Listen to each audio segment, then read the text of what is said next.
Yeah, I was going to say for those in the United States, that's going to be about 5 p.m. Eastern time.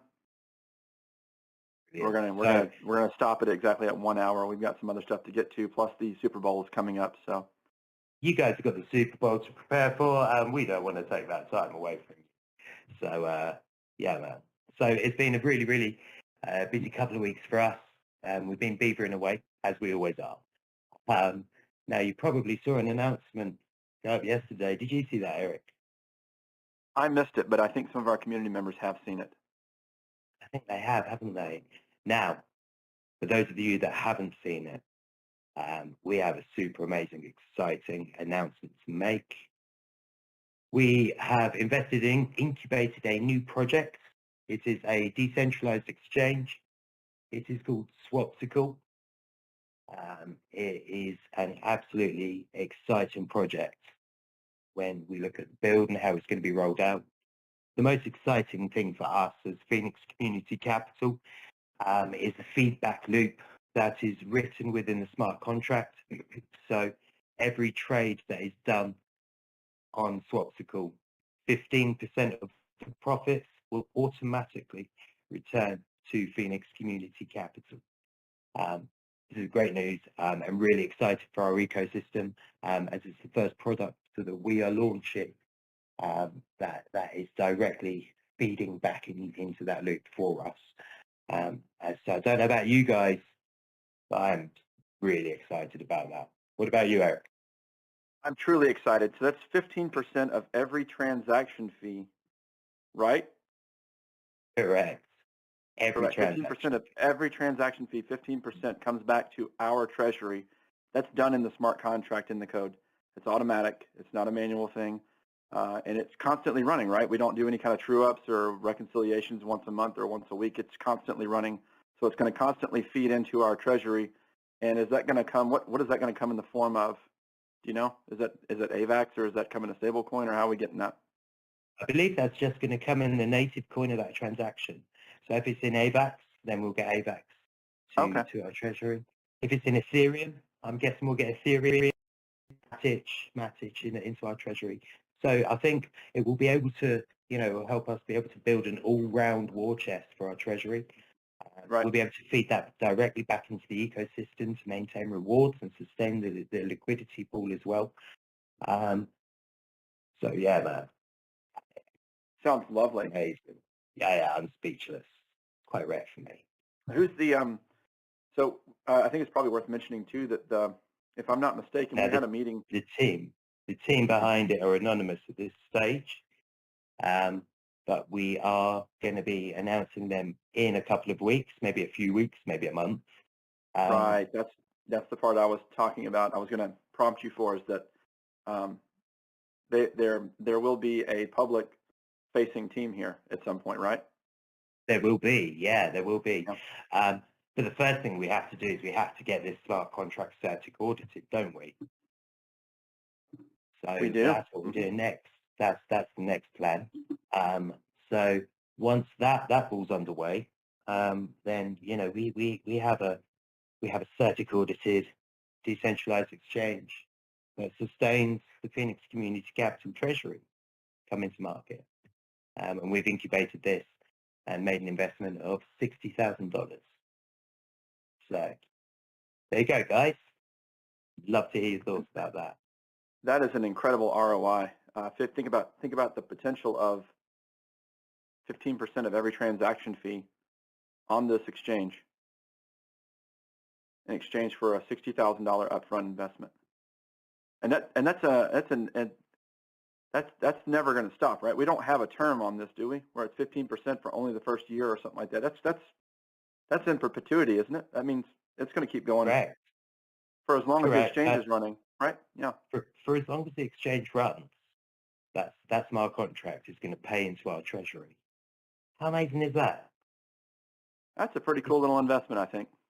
I think it is. I think if I'm bragging a little bit, I think that's a lot better than, say, buying time and hoping that it appreciates, or OM, or some other type of standard DeFi investment. This is what we talked about early on when we said the vision wasn't to do something that everybody could do. We wanted to do something that not everyone can do as an individual. And I think this is bearing some of the fruit of what we were talking about. Definitely, definitely. And, you know, I mean, this is only made possible through the power of Phoenix Community Capital. You know, this has been developed by a team that Eric and I have worked closely with, and they're a great, great group of people. And this project that they're bringing, you know, we've had a hand in helping develop, but you know, it's our first incubator project, and there's a separate team behind it, and these guys are brilliant, and I think you're going to love them. Well, I do, so I think you will. So yeah, man, there we go. Swapsicle, the decentralized exchange. Swapsicle. Swapsicle. I like it, Swapsicle. It's a very lovely name. Okay, so that's announcement number 1 out of the way. Can we agree on that? Yeah, numero uno complete. Yep. Do you want to handle the second one as well, Luke? Shall I? No, go on, man. You have such a soft delivery. I think it should come from you. Yeah, all right, cool. Sorry, I shouldn't be soft. Smooth. You have such a smooth delivery. Smooth. I like that. So in the last AMA, Eric and I announced that we were going to up the price of the NFTs. So we raised the master, the grand NFTs 10 times. Now, it was quite a big move, especially on the Grandmaster NFT. And Eric and I, we were looking at it, and we had a chat. Now, we believe that the master NFTs are well priced. We think that they're a finite product, and they represent not just extra rewards, you know. With the master NFT, you know, it allows you to become, you know, part of the ecosystem with us and part of the wallet reward system. So we want to make them, you know, something that are a task to achieve. We didn't want the Grandmaster to be at such an unachievable task that it didn't seem feasible.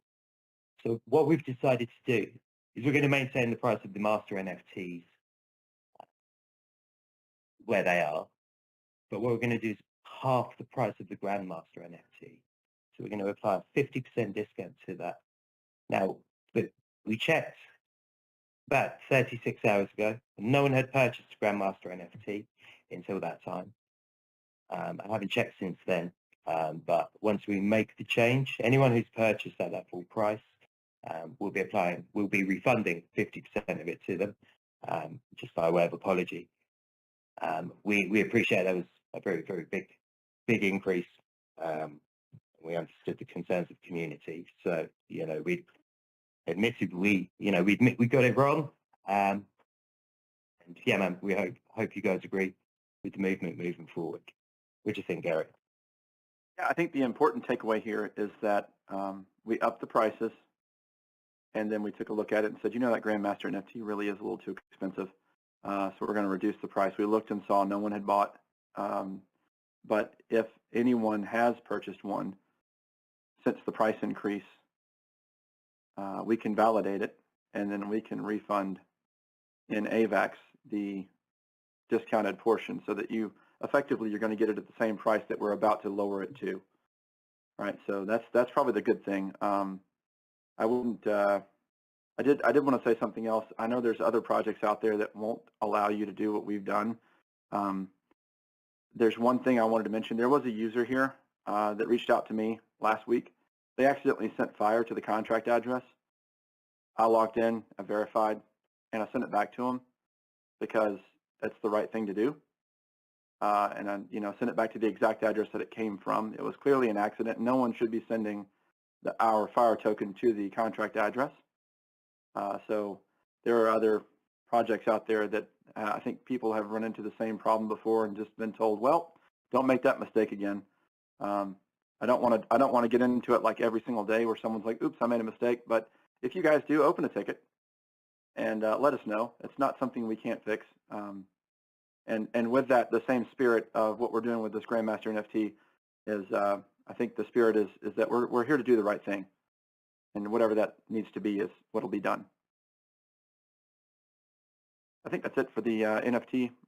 There's not much else we can say about that one, I don't think. No, not a lot at all. Not a lot at all.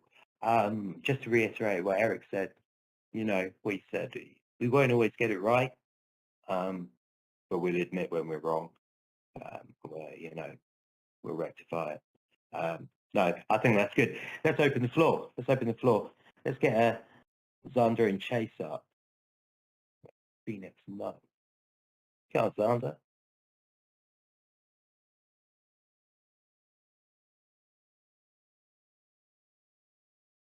Okay, they're not coming up. All right, what about Wing? Okay. Wing Nguyen. Wing Nguyen 1. Come on, man. I think that's a win-win one. Win 1. Yes, win-win one. Like that. Yo. Oh, well, let's go through them then. All righty. All right.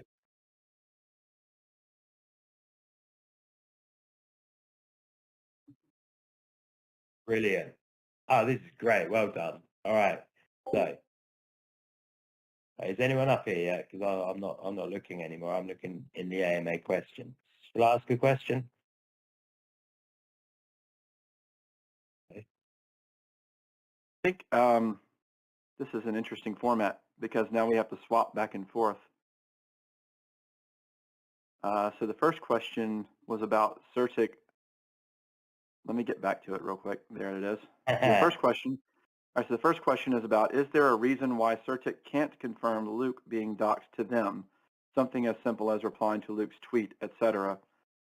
I guess there was a tweet that went out, and they're looking for Certic to validate your identity. I can tell you guys, we both doxed. Actually, our CFO doxed to them as well. Full name on camera. We had the other, obviously the Certic team, we had their full names. They were not on camera, but we have pictures of them at the time when we spoke. We've been speaking with them pretty frequently. As Luke mentioned earlier, we are going to have other future projects go through the Certic process. Swapsicle, for instance, will need to get a Certic audit.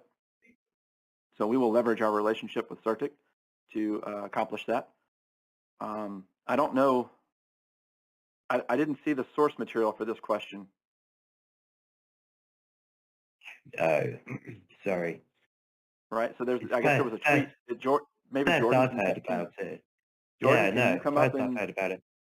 Can you paint a picture for us about this tweet? I didn't see the tweet. I've been out of commission. I don't look at all the tweets that go out on the official channel, but yeah, if there was something that this was referencing, I'm not familiar with it. All I can tell you is that we did fully dox to Certic. That's one of the reasons why they worked with us so willingly. Well, do you know what, Eric? I think the most important thing is we've actually fully doxed to our solicitors who are Baker Bots.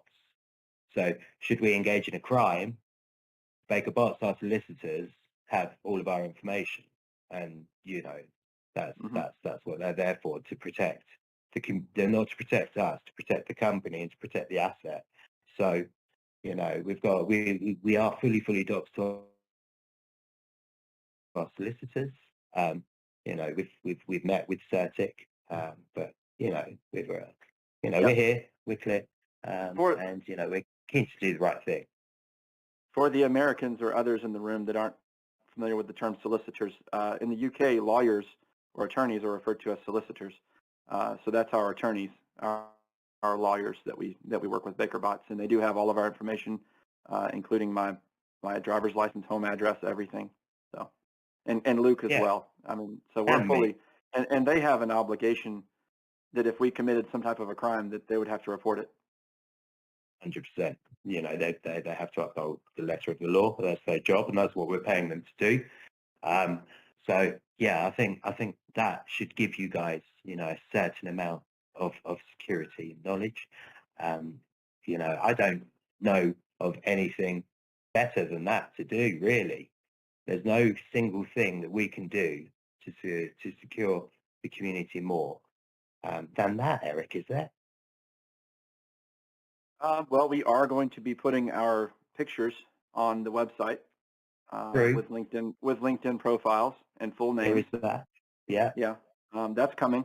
So that's we're working on the web page, or at least we were working on the web page before I had to go out of town to do that with. And I need to get an updated picture because I want to make sure if I'm going to put my face on the internet, it's going to be a nice, pretty updated picture. Mine is. I'm happy with mine. I had to take about 100 until I was happy. Yeah. I'm happy with mine. It was a good though. Yeah, that wasn't the camera's fault. No, it wasn't the camera's fault. It was my face's fault. Yeah. But, you know. What's interesting is a lot of people didn't know this, but your picture is actually on your Discord icon. And you have one that looks like a Van Gogh painting. And at first glance, no one really thinks about it. But if you enlarge that picture, that's actually Luke's face. That is my face. Yeah. Yeah, that was a lockdown. That was a lockdown thing we did. We all dressed up as famous paintings, and it just turns out that I'm the spitting image of Vincent van Gogh, which is, yes, I've become the butterball jokes since then. Yeah, very eerie jokes. All right, we got more questions.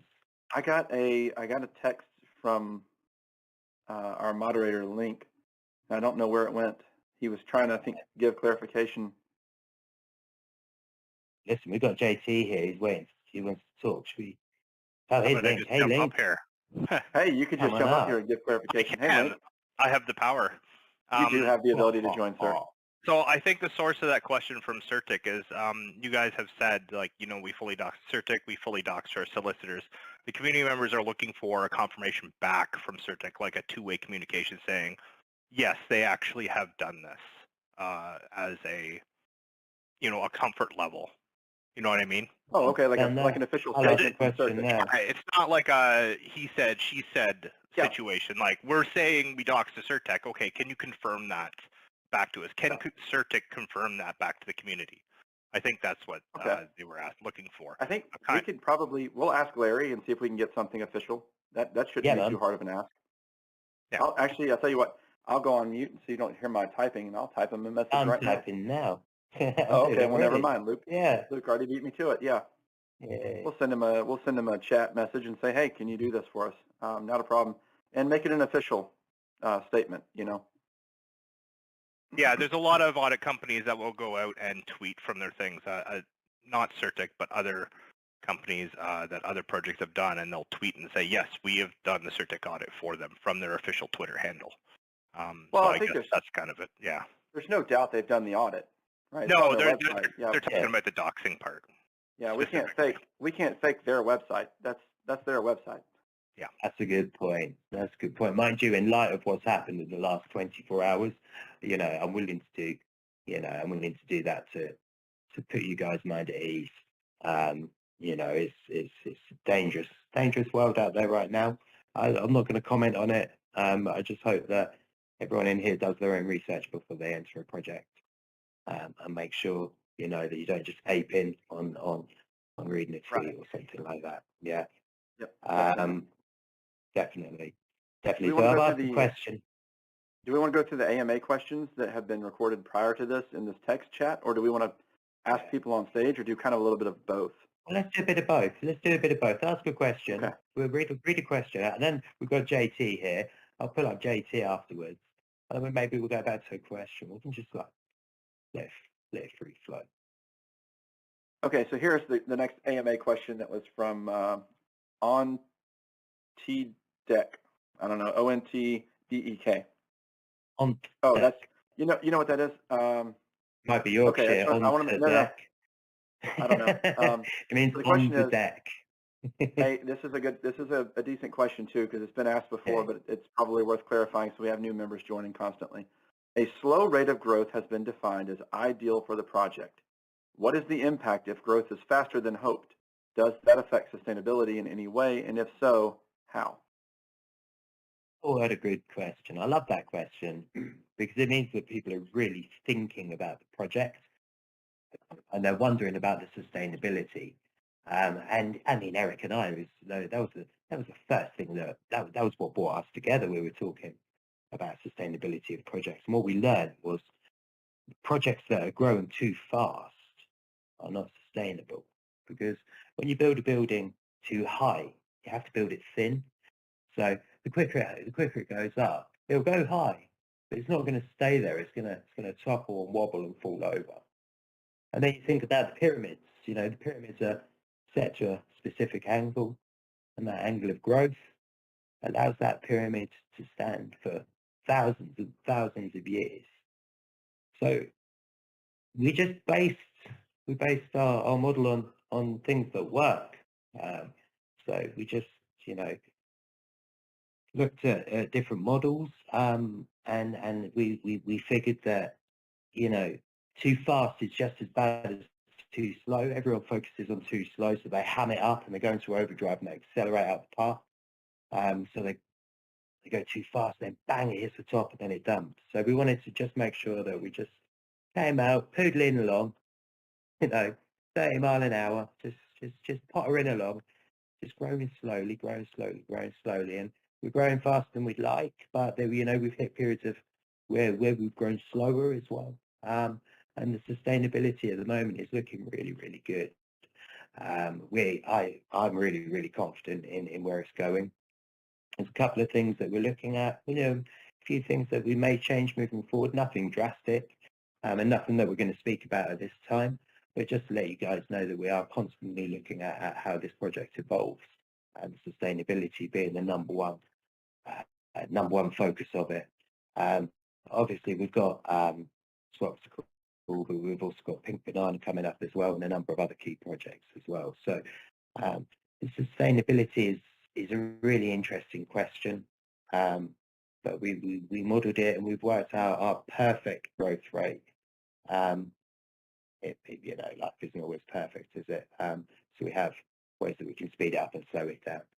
But right now, I'm really happy, and I think you guys are as well. What about you, Eric? Pretty happy with it, actually. The growth rate's been really good. If in the terms of rewards, when a nest is created, tokens get added to the reward wallet. So nothing can take anything out of the reward wallet except for the smart contract. Luke and I don't even have the ability to jump in there and take tokens out. We did that on purpose. That was intentional. We wanted it to be only the smart contract. There has been a question recently, actually, because the rewards wallet is lowering. Okay, so people are saying, hey, the rewards wallet's lowering. What's going on here? Now, Showtime answered it perfectly.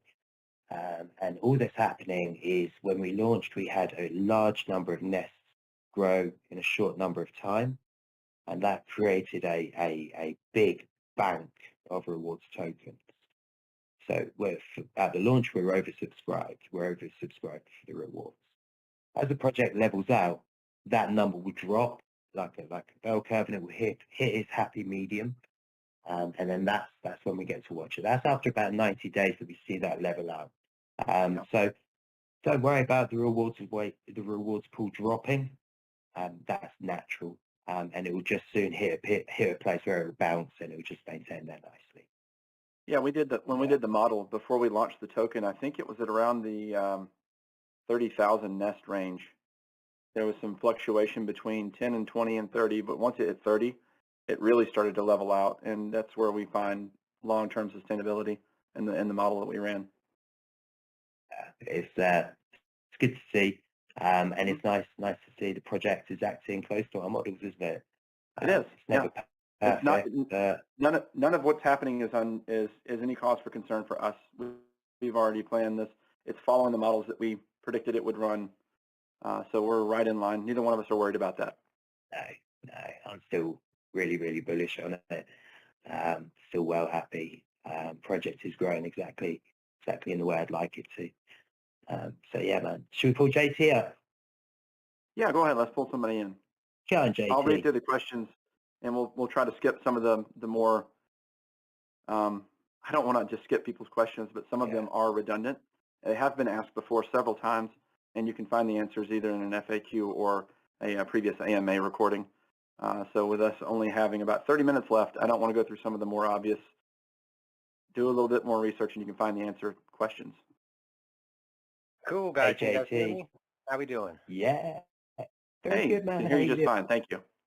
Awesome. So I'll just jump into it. So on the business front, I was curious. I know we're incorporating in Texas. And I was Yep. wondering what kind of protection does incorporating in Texas provide against, potential, federal crackdown and regulation? It's a good question. I'm going to You give you going, my Eric? answer. Go on. Yeah, I'll give you my answer, and understand that the answer is coming from someone who's not an attorney, and that we have attorneys that we work with to help determine what the best place was. There was actually a lot of time spent going back and forth on, well, should we do the Isle of Man, or should we do something in the British Islands, or should we do something? Caymans came up at one point, and then the United States. So first of all, the reason we picked the United States was because, and this is actually one of the questions that somebody had earlier, is because when you're outside of the United States, doing business with the United States becomes harder. When you're inside the United States, doing business in the United States is very easy.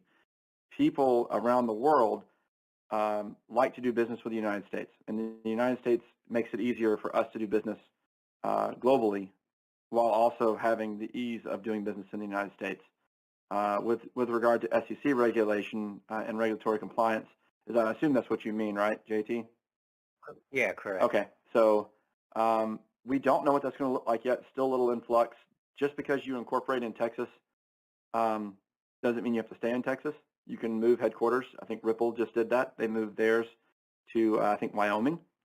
One of the cool things about Texas is that they view, and they passed a week, I'll say we because I live in Houston, Houston, Texas. So Texas state of Texas passed a law, went into effect September 1st of last year, that classifies all cryptocurrency as a currency. Therefore, it is not, by definition of the state of Texas, it is not considered a security, because the SEC does not govern currencies. They only govern securities. They don't really have any play in the state of Texas. Now, that's probably going to go to a higher court for a ruling to see what the jurisdiction is going to be on that, and whose understanding or whose definition supersedes. So I expect that to go up the court system. But on the back end of that, I'd like to let you guys know we have absolutely every intention of being compliant with the SEC as doing business in the United States. We are working with a financial advisor. We haven't finalized it yet. I'll make a soft announcement on that. But we're working on partnering with a financial advisor that's SEC registered, right? So to mark that as that checkbox for compliance. And then Luke and I have talked about in the past of approaching the SEC and saying, hey, we want to work with you. We want to help define what this regulatory compliance looks like going forward for this type of an offering or this financial investment system. We're going to work with the SEC. We're not going to run and hide from them, or get scared and bow down every time they walk around. We have lawyers too. But if you look at the SEC's job, it's really to make sure people don't get scammed. So as long as we're not scamming people, which we're not, then we should be able to work with them to define what regulatory compliance looks like and then maintain that compliance. And so that's the goal, is to work with them, not run away from them or hide from them. And so it's just sort of take it head on. Luke, do you have anything you wanted to add to that? I think that was basically our intention. We discussed. Yeah, man. Like you said that really well. My tuppence to the conversation is this. Yeah, it's a shit show out there, guys. It's an absolute fucking mess in DeFi, right? And these guys are going to fuck it for everyone, right? And no one's doing nothing about it, right? Everyone's just sitting at the sidelines going, "Oh, it's bad." I'm getting angry. So Eric and I have come in and we're going, "No, let's change it. Like, come on, let's change it." The SEC are going to be looking like this. There's going to be regulatory bodies looking into DeFi and going, "How the hell are we going to clean this up?" And they're going to come and cramp everything and clamp it down, tighten it up. So that's what they do. But if there's people in the space working to get it done, then generally they want to work with these people, because we're coming out, we're trying to make the space better. We have plans, we have a roadmap, guys. Eric, we forgot to announce our roadmap. Oh, we did, didn't we? That was the other announcement. We? I knew there was a third one. Yeah, we knew there was another one. There we go.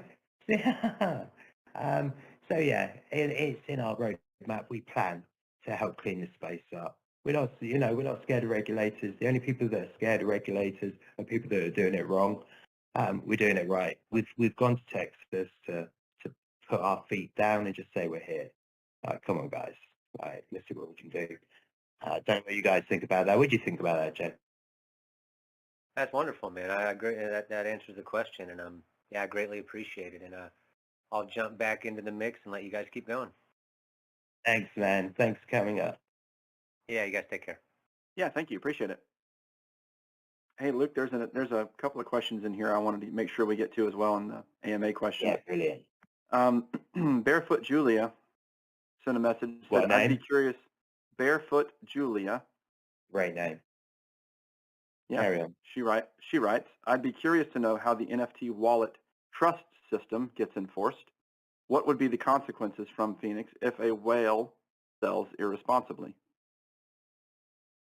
That's a good question. No, good question. I like it, yeah. So, yeah, we have something in effect right now that we're developing for our wallet reputation system. Do you remember when we spoke to you guys about the Treasury page and how we were going to make sure that we could make it accessible for people? We're still working on it. We've also found a way to make that work across the board as well as part of our ecosystem. So we're working on that. That's probably going to be ready in about 10 days, 10 to 14 days. Yep. So that's going to be awesome.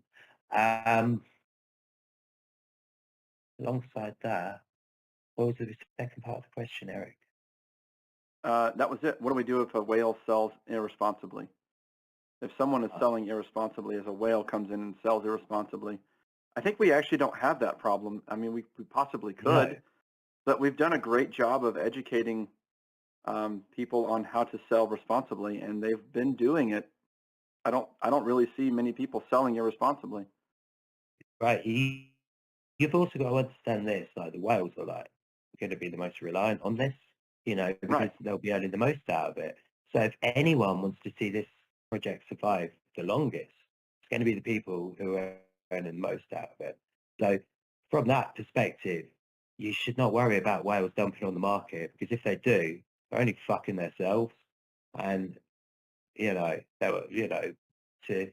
we're all in crypto. None of us are stupid, Oh, no. You And, can't say that. There's a lot of stupid people in crypto. Yeah, all right. Well, maybe not in our crypto, but in crypto but generally, our there's a lot of community stupid is people. amazing, man. Yeah, our Like, we've community's got not. great people in here. Like, Yeah, I I love think. everyone in here. Well, Luke, I think the fear comes from other projects in the past where these sort of I'll call them degen because that's what they're sort of known as, but the degen whales that just come in and they make a lot of noise and they like a bull in a china shop. They come in, they drop a bunch of money, the price pumps, and then they start dump, Yeah. and then you see the price just falling, cascading down like a waterfall. So there's really two things that work there. One is you got price action, right? And you have confidence. So if you have investor confidence low and price action from people dumping the token, then you end up with it's kind of like a panic sell-off, right? Because the investor confidence was already low, and now they get confirmation on their bias because the price is going down. And it's sort of like this trigger mechanism in your brain psychologically. It goes, oh, yep, I knew it. This is it. It's over. I got to get my money back out. So we start selling. We don't have weak investor confidence in this project. So that's part of the psychological side of it, right? So if someone does dump, instead of seeing it as a trigger for you to sell out and say, oh, I got to get out of here, it's going down. What we see a lot of times if there is a big sell is it gets eaten up with buy orders pretty quickly. So people see that people see that now in our community. They see that as a buying opportunity. So we don't have that, you have to double-edged remember, sword. True. You have to remember as well that there's been some heavy price action with AVAX recently, and Ethereum and Bitcoin all across the board. A lot of portfolios have taken a big hit over the last week, and our token action is affected by the wider market. So that's affected our price. But I mean, if you look at it, it's not doing that bad. It's sustaining really well. It's looking really powerful. I like it. Yep, it is tied to AVAX. So if you guys look at DEX Screener, which is what I use to look at the liquidity and the price, if you look at DEX Screener, there's a ratio up there, and it's the fire to wrapped AVAX ratio. That is what you need to keep your eye on as an indicator, not the dollar price. Because if AVAX goes down in dollar price, so does our token. token if nothing else happens. But if the ratio stays the same, which it has over the past week, then you end up with I think we're somewhere on like 7.7 to 8. So that means we have 7.7 to 8 AVAX per FIRE token. And then the price of AVAX can go up. That means our price goes up. If the price of AVAX goes down, it means our price goes down. But the ratio has been staying pretty consistent.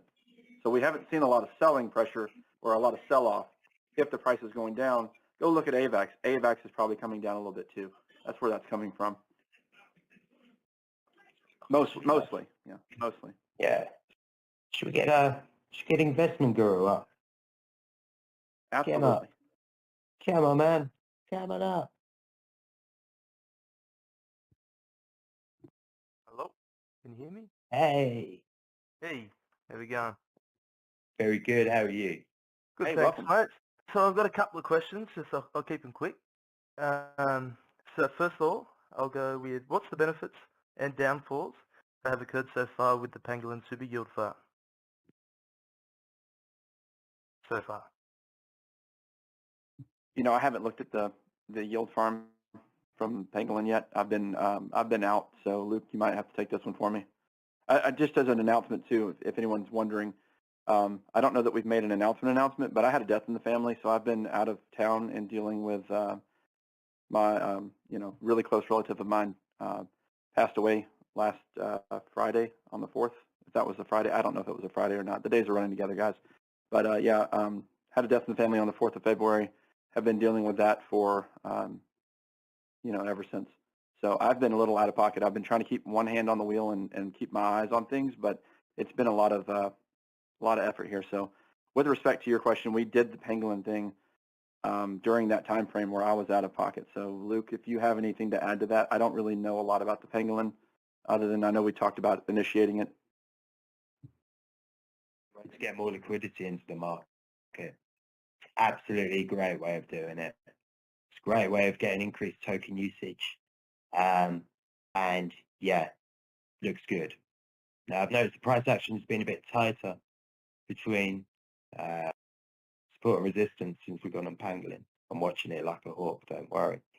We're going to make sure that whatever choice we do is best for the token. And we never say never. The health of the project is our number one priority. So rest assured, we will always do what's best for the token. Don't worry about that. It's a great question. Thank you. Mission next. Perfect, thank you. Yeah, well, just to be clear, I really enjoy it so far, and it's definitely profitable. So yeah, just to be clear. My next point was, so Gala Games nodes pushes prices up every 100 nodes sold. Would this be something in the future, once emissions are too high, that could combat this? Right, that's a great question, isn't it? Luke, can you clarify the question? I'm not familiar with Gala nodes personally. What was the context for that? Right. So do you want to go? Yeah, no worries, man. I'm guessing investment gurus are Gala node OG like me. So Gala nodes, we run validator nodes for the Gala network. You pay a license fee at the start. The license fee goes up every 100 that were purchased. I don't know what they are now, but they started off really reasonable. And then, I mean, the last I had, they're about $50,000 each. And then, now. 100,000. are they $100,000?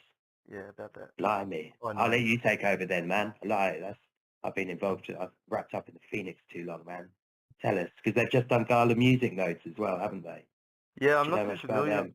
Not really with the music nodes. I think they're a bit, they're in the grey area. I know a lot of drops with Gala, with the Miranda's Vox. They sort of, they got a bit of under fire because of the way everything dropped. But I think they're just keeping information quite light.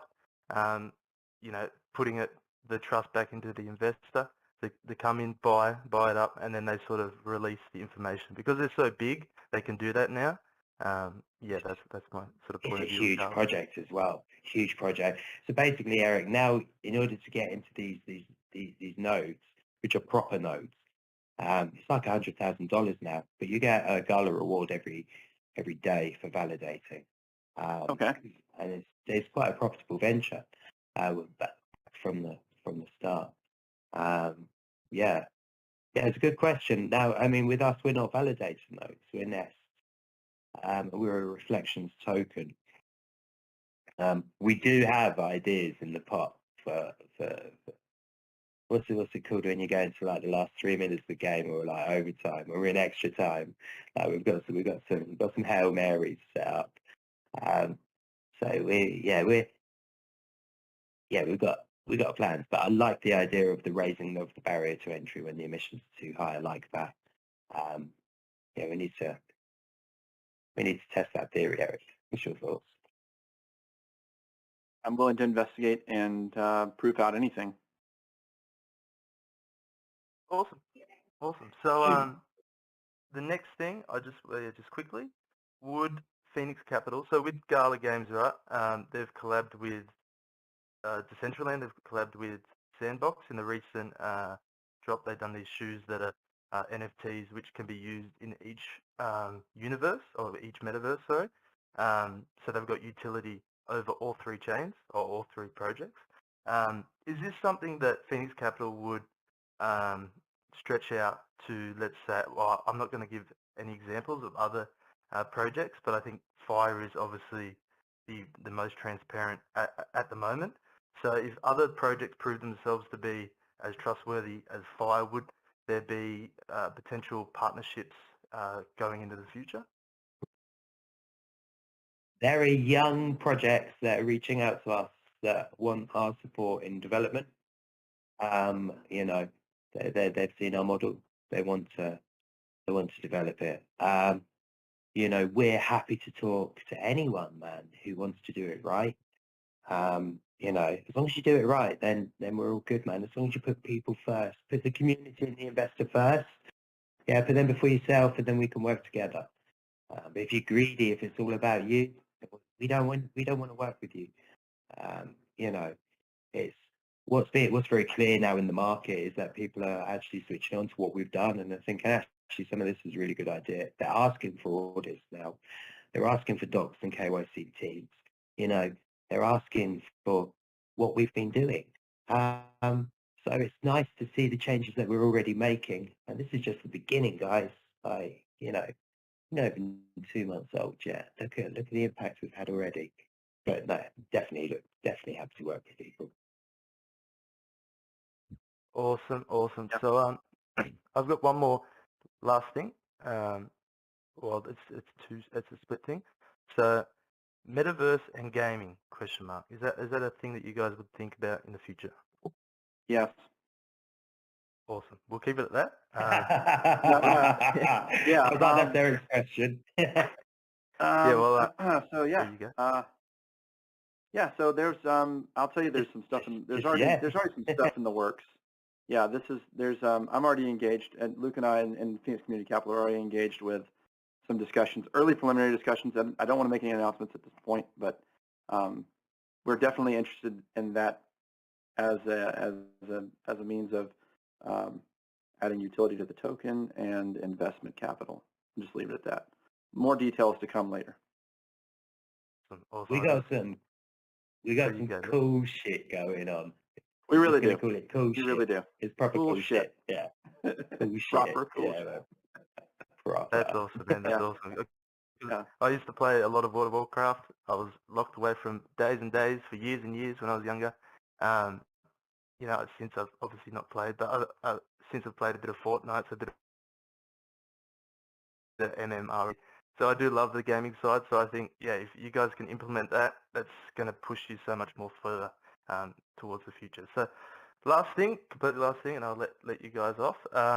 Additional utility NFTs. So now the price is getting so high that NFTs are sort of, even for me, I've got 8 nests, and to purchase an NFT at plus 10 grand it's a big purchase, but I understand that at 10 nests it makes sense. What about NFT around the 3 to 5 nests mark? They're just numbers that I've put out there, but obviously gives you less additional rewards, but incentivize people. Let's get to 3, let's get to 5, then let's get to 10. Because I know everyone's aiming for the 10, but people are very, they're not too close to it. So as you can imagine, they're 200 days away. That's a long time in crypto. So maybe we can give them an additional incentive. Yeah. I think I'll have to respectfully say no, because what we did when we created the NFTs was we ran that as part of our sustainability model. And if we start doing NFTs with reward boosts too soon in the lower numbers, it would present variables that we hadn't accounted for. And I don't know what the interaction would be if we did something like that. So it probably is not a good idea to add 2 at this point. I get your point. If you start with 1 nest and then you get 2 nests and you get 3 nests and you're looking at a long time to get to 10. There are other benefits to being a nest holder. You do want to get to that NFT though, and I don't know. We'll be ready to tell you why in a couple of weeks maybe. But you do want to get to those NFTs. So if you're thinking if you're at your 10th nest and you're thinking, do I want to build an 11th nest or do I want to buy an NFT? I don't want to give you financial advice, but really look at that NFT. The NFTs are there for kind of reward recognition, and a way for us to, number one, for you to boost your rewards, because it gives you kind of like, it's like 0.25, so it's just over a nest.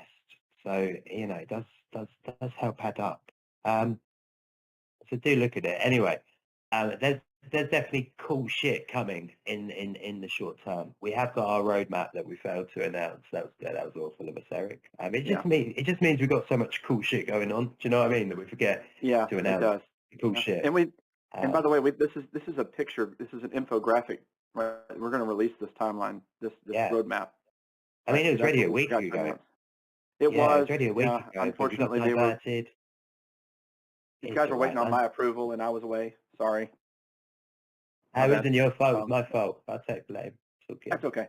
I'll say this about the NFTs too. Right now, the NFTs are boosting rewards. They will do more than that in the future. Yeah. Right. So they're not just for boosting rewards in the long term, and we'll give you guys more details on what that looks like in the near future. Yeah. Cool. Awesome. Thanks, guys. I'll leave you to it. I've taken up my time, but yeah, keep it up, guys. I love what you're doing, and yeah, I'm 100% a bull. So thanks, guys. Okay, sure. Thank you. Appreciate it. Coming up. There was a couple of questions in the AMA channel that I wanted to address too, while we still have the time. One of them, I think we've been asked before, but it's around the director or the founder allocation of tokens, and how many are we going to be allowed to sell in those tokens once we receive them after the 90-day period. And I want to start by saying that I think we've beaten this one to death, but I'll mention it again. We're not going to do anything, and we've said it on this call, that's going to be detrimental or dangerous to the sustainability of this project. Sustainability and the community and the investment potential of this business is priority number one, right? Absolutely. If you look at high wealth individuals, not everything they have, and maybe people know this, maybe they don't, but not everything they have is held in cash. Sometimes you have assets that have value. So if Luke and I have tokens that are worth, let's say, a bunch of money. I don't want to put a dollar figure on it, but let's just say it's worth a bunch of money, right? You don't have to sell them in order to get that. You can use them as collateral for a loan in order to realize the gain on that asset, or to get some kind of a cash equivalent for that loan, for that asset that you have, right? This would be like if you had a house that was paid for and you took a mortgage on it because you wanted to use the house as collateral in order to get cash. That's the same. You can do the same thing with fine art, NFTs, crypto tokens. So just because we have a founder allocation doesn't mean we're going to go out and dump them on the market to get the money out of it. There's other ways to extract value from those tokens than just going out and selling them. Alongside that, if we were gonna fuck around with them, regardless of our intentions, we'd fuck around. You know, if people are going to fuck around with them, they're going to fuck around with them. And I think we've shown you guys from day one, you know, like we're here, I plan to be in crypto for a very, very long time. Yeah, I quite like it here.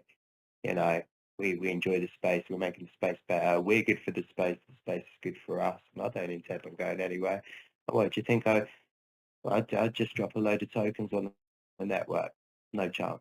No chance. I love this project. This project is changing people's lives, right? That's why we're doing it, right? We're not doing this for Eric or I. If Eric or I were worried about ourselves, we wouldn't be here doing this. We're doing this. This is for the community. This is for you guys. This is for the investors. This is to make sure that there is something in this space that is clean. You know, that phoenix rising from the ashes, that fire burning all the shit around us, you know, keeping us warm and putting food on our tables and giving us places to sit and eat and be merry and happy together, because that's what this is about, guys. It's about love, right? And that's what we want to do. So if Eric and I have decided that we're not going to put any controls over it because we trust one another, and we want you guys to trust us. So we're giving you the opportunity to trust us, because we're not going to put any controls over it. We're going to sell responsibly. You know, I know how I intend on managing mine. And you know what? I think you'll be surprised by how little I sell, because my number one priority is the longevity of this network. Now, you know, it's we've worked hard to create this, and we're looking forward to seeing everybody eat for a long, long time from this. So yeah, man. I mean, you have to also you have to remember, Eric and I left our full-time jobs for this. We were both on six-figure salaries, in very, very high roles, but very, very, high-ranking companies. And we left those to come and do this. So I don't know about you, Eric, but I don't think my past employer would be happy if I turned up 3 months later. And I don't intend on going anywhere. I love this. Yeah, no. So No, yeah. Yeah. yeah. No. We got 3 minutes left, man. We've got room for one more question. Should we get Hotline Pepper up? Just squeeze them in Absolutely. quick. Yeah. I think what we need to do with regard to the AMA channel is we may need to go through, I didn't know that existed prior to the AMA today. We may need to go through prior to the AMA and scrub that for really good questions. Because if we just take it, one question at a time, some of them are really good questions. Some of them are, there's not a bad question in there, but some of them are less desirable questions, not because they're hard, but because they're really easy to get the answer to. All right, Hotline Pepper Productions, how you doing, man? I think you got like 2 minutes, 10 seconds. How's it going? No pressure, go. Very good, man, you. I'm good. Can you hear me okay? Yes, we can hear you Just just about. fine. Hey, Yeah. Eric, I got really, really bullish when you said you're in Houston, because I'm just north of Houston. Oh, really? Cool. So, yeah, maybe we can meet up sometime and hang out. Maybe I can do it. Maybe I'm around North Houston quite a bit. I've got some friends in the area. I used to work all over the city because I was in a technical sales role. So I was selling IT equipment and IT solutions to various customers all over Houston, and I would get around, all the way up to 45 in Conroe area, all the way down into Pasadena, almost to Galveston, and then not really anything on the east side, mostly west side, Cypress and Katy and stuff like that. But I'm more than happy to meet up with any of the local Houstonians. Yeah, so I got a couple of questions, and I apologize if this has been answered. Just tell me where to find it, and I'll look for it, because I know we're Yeah, sure, no problem. What's the potential of that 0.225 going up or down?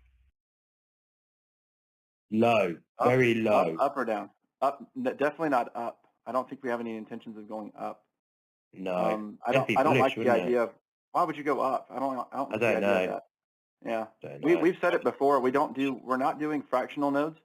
So there's not going to be multi-tiered nodes. There are some other products out there that, they offer like a low-end entry-level node, and then there's a mid-tier node, and then there's another high-end node that has a higher reward rate or something like that. And mathematically, they have scaled it so that it kind of makes sense, but it makes everything a lot harder because you don't know how many of each one you're going to end up with. And so the predictability on sustainability becomes mathematically even more challenging. So we've always said we're going to do that. Migration. Whoa. model, if there's a great enough sell pressure, would that cause you guys to consider lowering that percentage or no? We've talked about it before. We've said that we would always consider whatever's good for the protocol, but we did run sustainability numbers on this before we came out, and we ran financial models on the rewards, and we are pretty well comfortable with what we've provided. Yeah. The challenge becomes, I know we're at the end of the time here, Luke, and I apologize. I'm gonna drag this out. I'm gonna do like my father does, and I'll start doing a lecture here. But you have two sides. Comfy, everyone. Right, you have two sides to the equation, and a lot of people focus on reducing selling pressure. So you have a supply curve and a demand curve, and the selling pressure comes from the supply curve. And so if you don't have any demand coming in to meet the supply curve in the supply and demand equation, economically speaking, then the only thing you can do is clamp down on supply, which is when you reduce rewards. We feel pretty confident that we have potential income from investments coming in that will help push the demand curve to meet the supply curve in a way that we won't have to reduce rewards because the reward emission rate's too high, if that makes sense. If anyone, if you don't, I could put it on a whiteboard or maybe do an infographic or something and explain it. Yeah, so you get demand from two different ways. You get it from new people buying in on the open market, and you get it from profits from the investments that we put back into the community in the form of token, let's call it purchases. There's an interesting way that we're going to approach that as well. We'll see how that plays out. We haven't told anybody about that one yet. We did tell the rest of the community and the rest of DeFi about, running on a reflection token like ours, running bonding as a mechanism to after what happens after you do a buyback is you end up with a treasury full of your native token. And that native token really isn't useful unless you can convert it to something else. You can't do anything with it. So bonding is a way to do that outside of like a OTC transaction, but more open to everybody. And then you can set the target prices for stuff like that and do the vesting periods and stuff. So we've released that. We have something else that I want to do that Luke and I have talked about doing, and our CFO has talked about doing, that we want to use that for how we distribute profits later. But we'll talk about that when profit distribution becomes like when we do our first profit distribution, we'll probably do an announcement for it. Awesome. And I got another question for you. So a scenario that maybe a lot of people might want to ask, but maybe they're hesitant in asking. So I'm going to be that guy, and I'm going to ask this bottom line question for you. Okay. But let's say hypothetically, because this is not financial advice, I understand that. Let's say hypothetically you're a middle-aged guy, you got a 401k, you're looking to make up for some lost time and investments towards retirement for you and wife, and how confident would you be of putting in a large portion, we'll say 50% of your 401k, whatever that dollar amount is, into NES? That would depend on how many years you have left in the workforce, potentially, what your income level is, and how much you could make up if you lost it all. And I say lost it all in like the worst case scenario. And that's not financial advice, but that's how I would approach it personally, is how many working years do I have left? What is my income potential? Could I make up the loss if I had a more non-traditional investment that I wanted to jump into? I would always go and speak to a professional financial advisor as a number one priority, and never ever, please, never ever risk where you cannot afford to lose in any investment you make. I know, and that's the political correct answer that everybody says, financial advice. I understand that, I get it, but you guys know damn well that no financial advisor is going to give you any sort of crypto degen. Oh yeah, no, you're not going to get a thumbs up from them. Yeah, I mean, they're going to tell you not to, is what they're going to do. That's what they're comfortable with. I guess what my question just basically is like, how confident are you guys in your project for long term towards like a retirement scenario? Oh, well, I tell you, my confidence level is I quit a six-figure job where I was making more than six figures. If you go back to one of the previous AMAs, I think I even told people, but I'll repeat it here now. I was making $225,000 a year, and I quit that full-time job to do this. That's how confident I am individually. Good for you. Yeah. Yeah, I was on the verge of something really special, and I walked away from the table. I left a lot of angry faces behind me. Yeah, same. Yeah, yeah, man. I got one last question to try to wrap this up, and I appreciate y'all's time by all means. So I heard you loud and clear on the NFTs. Is there going to be any sort of cap or any sort of time frame that you would need to try to accumulate the 10 nests to get the NFT to get to that point? Because, you know, I think as a long-term investor, and I'm looking at this long-term, 5-10 years at least, you know, for people to want to cling on and stay involved and stay with it, obviously some people financially it's going to take them longer to get to that 10, to get to that NFT. Mhm. So is there time allowed for that, or is there going to be a cap or some sort of time restriction on it? No time restrictions. We do have Not purchasing next requirements. week. No. You will notice. No. You will notice that we don't have an open market for NFTs, meaning you can't just go buy an NFT because you want to. You have to meet certain criteria. You have to have the 10 nests to buy the master NFT. Right. I'm just saying. You have to have the 100. Yeah. 10. I'm sorry, you broke up a little bit there. Can you repeat it one more time? Yeah, I'm just asking if there's going to be any sort of limit on time or any cap on the quantity of those NFTs that will be sold. In other words, Yes. There's a quantity cap. Yes. There's a quantity cap. Yes, it's 10,000 master NFTs and 1,000 grandmaster NFTs. Okay. Right. Gotcha. But I can tell you right now with the supply we have, you're still early. You're not going to miss out on the master NFT if you're asking that question at this point. Okay, good. Yeah, I mean, I'm just trying to compound and then add to it as well. Sure. So Mhm. intention just keep growing it. But yeah, and I gotta comment too that what you guys mentioned earlier was spot on with as far as the stability and everything. I have noticed that in the charts as well. I use a couple of software tracking indicators, and anytime there's a dip, it's being bought up quick, which is Yeah. a really good sign to strength. And I really noticed that, and I'm glad you guys pointed that out. Yeah, that's an indication of investor confidence. So that's what I was talking about earlier. You get this formula of people who have no confidence or they're afraid of what the project might do, and then you couple that with bad price action, and it becomes this psychological trigger to sell because you're panicking. So we don't have panicking in this community, I think, is probably the biggest thing. Awesome. Well, Luke, Yeah, Eric, hi, my name's Kerry, by the way, Hotline Pepper Products. But yeah, Great hook to up with meet you, me. man. If I can help support you guys in Texas or anywhere, I'm happy to do so. Definitely believe in you guys, so appreciate you.